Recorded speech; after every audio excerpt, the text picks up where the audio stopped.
Hi, welcome to HardReset.Info channel, the viewers. In front of me is the Axon 25G, and now I can show you how to clean your USB charging port using household items. So, firstly, remember one rule. Never use metal objects to clean the connectors as not to damage your USB charging port and water resistant.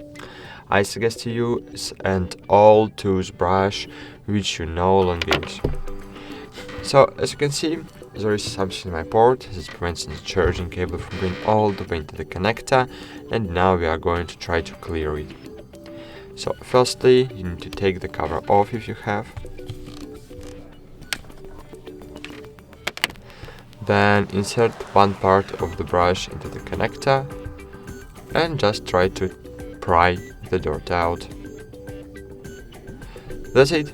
Thanks for watching. Like this video, subscribe to our channel, and bye. See you.